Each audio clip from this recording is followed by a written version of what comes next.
Riot inside HMP Park prison. That's what I'm talking about in this episode. And the reason why I'm talking about it is because it's been all over the papers all weekend. It's now Monday and the prisoners started rioting on Friday night. And a lot of you won't be aware of this because it hasn't been in the mainstream media. Even though it's been in the newspapers, and only certain papers it's been in, it hasn't been in mainstream media, which I think they learned from past experiences when there's been prison riots. And it's been like a bit of a copycat when it's all over the mainstream media. The rest of the prisoners have been getting disrupted and they've been rioting throughout the country. So this time, they didn't really report on it in the mainstream media.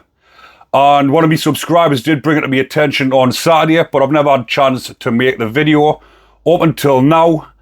But what has been happening in HMP Park since February, there has been 10 prisoner deaths. Now that is a phenomenal amount of deaths for one prison. And these deaths aren't suicide related, which a lot of deaths inside of prison are, or that's what the majority of people would think deaths in prison are, but these ones are drug related because HMP Park, which is in Bridgend in Wales, is a category B prison which houses obviously people who have committed more serious offences and the ones that are serving a longer.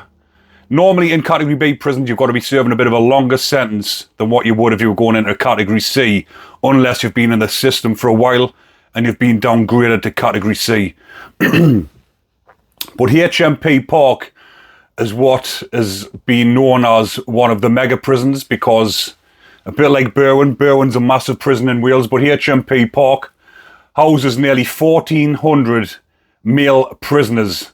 Some of them are young offenders, but 1,400 prisoners in one establishment is a big amount, especially for a prison that's got a reputation like HMP Park. As I mentioned, 10 prisoner deaths, and that's the majority of them deaths are all down to drug-related deaths, which is normally spice. But what they've been doing with the spice lately, especially in the HMP Park, because when I read up on the previous deaths, when there was 3 deaths, I think I've done a video on, well, I did do a video, but I think there was 3 deaths in the same weekend in the prison, and these were all drug related.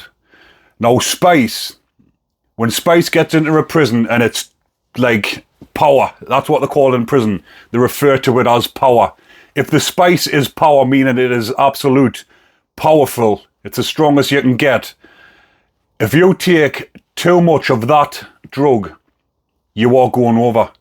And going over is obviously going over and dying. Because in prison, a lot of the prisoners, believe it or not, want the power stuff.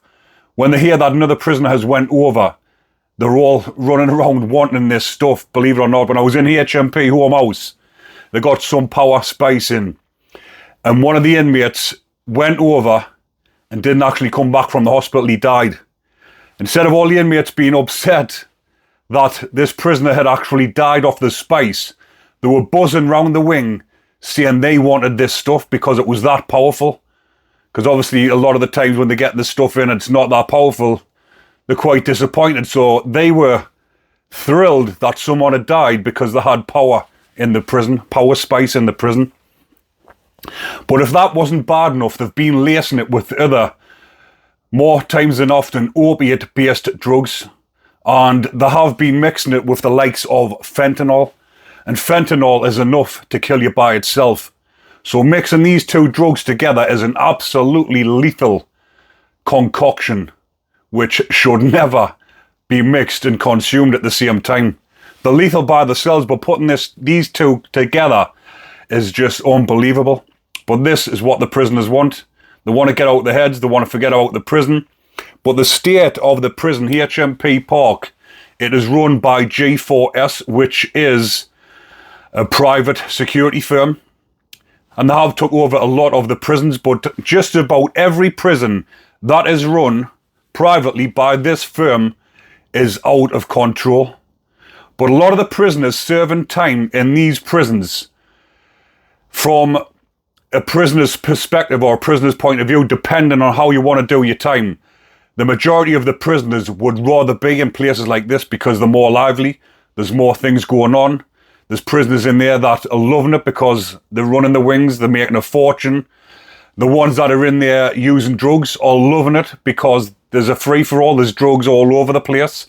So I've been in prisons, like I'll refer to HMP, who I'm also the latest prison I was in. And a lot of the time the prison was dry. There wasn't many drugs in because the security had a grip on the prison. And a lot of the time the prison was dry. There wasn't much in. And the majority of the prisoners hated it. It was boring. There wasn't much happening. There wasn't many fights. But the likes of the ones of the prisoners that want to keep their head down, then it's the ideal place to be when there's no drugs in the prison because you just get on with your time. And obviously when they're ram-packed full of drugs, it's just chaotic. And obviously the ones that are addicted to drugs love it because they want to be off their heads all the time.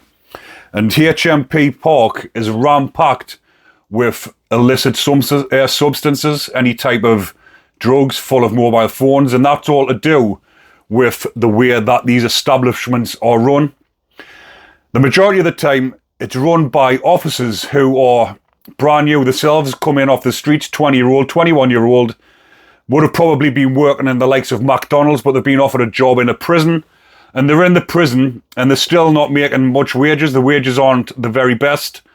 And then they come across some of the bigger lads who are supplying stuff in the prisons, and they get offered a few £100, they get offered £1,000, they get offered a couple of grand to bring things in, and in their minds they probably think, yes, I've hit the jackpot, I'll bring a few bits of things in for the lads and get an extra £1,000, £2,000 a month.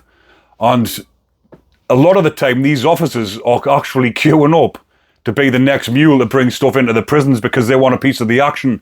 They want a bit more money. They've been speaking with the colleagues. The colleagues are telling them how easy it is.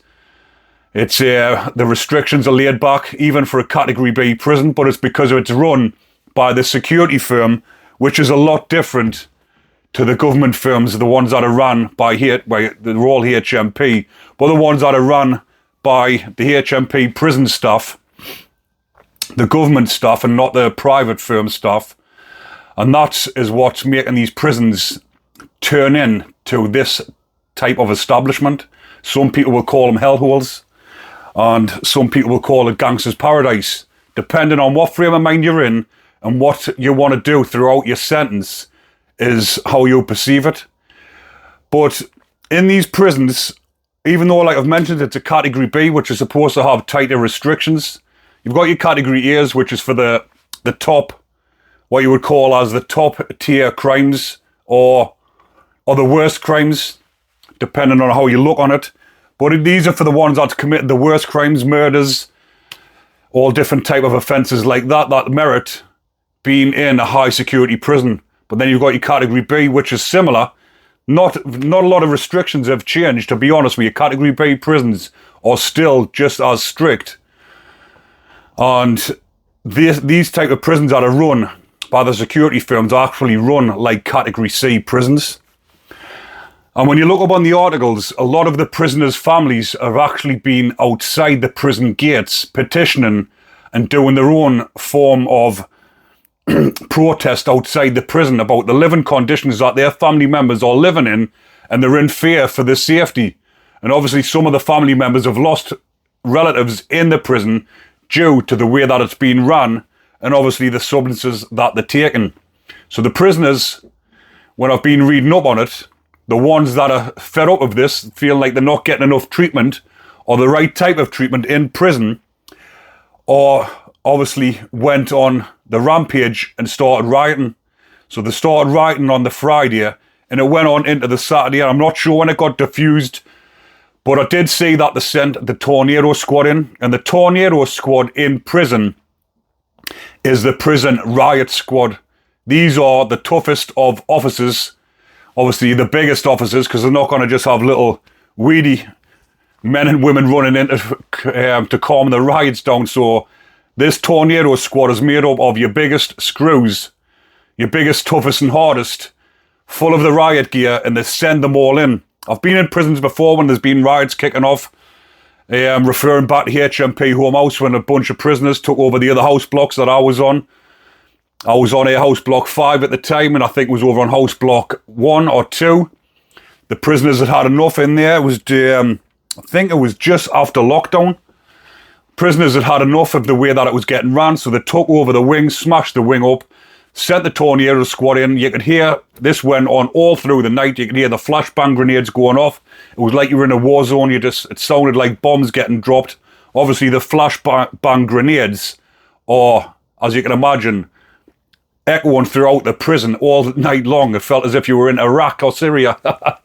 But that's the type of situation that happens with the tornado squad. They send them in to defuse the situation, and then when it is calmed and they get a hold of the lads that actually initiated the riots, then they get the beating of their life, get sent down the block, and then get transferred out. But this is what a lot of the lads in this prison are probably wanting. They're sick of the way that it's been ran, and they want shipped out. They probably put applications in to get shipped out, and they're not getting moved. And what option have they got left to get moved? And that's the option that they can only see, was by rioting to get out of that prison that they have seen 10 prisoners died since February. Like I mentioned at the beginning, 10 prisoners dead in the same establishment in a matter of months is a phenomenal amount. Normally when you're in a prison, you'd be lucky to hear about a death, not lucky, unlucky to hear about a death maybe once a year. But and a lot of the times that's normally down to suicide, or it is normally down to drugs, where they've took downers, mainly sleeping tablets, and they've never woke up. But when prisoners are mixing, or people are mixing it on the outside, sending into the prisoners, mixing spice with the likes of fentanyl, it's a deadly concoction, and I'm not surprised there's been that many deaths mixing them type of drugs together. But I just thought I would bring that to your attention, people, because a lot of people don't hear about it if it's not in the mainstream media. I get all the notifications through on the News Now prison app, and I'll keep you updated. I didn't put any videos on last week because I was busy with the kids being off school, but I'll be uploading plenty this week, and I've got a podcast that I'll be recording tomorrow, which will be coming out later on in this week, and that is with an Irish celebrity, a lad that was in Love Hate. He's now went on to be a director, directed his own film, and I'm going to be interviewing him tomorrow, talking about the new film that has come out. All will be revealed in the podcast, so keep an eye out, people. But again, if you are enjoying it, remember to comment, like, and subscribe. Take care, everyone.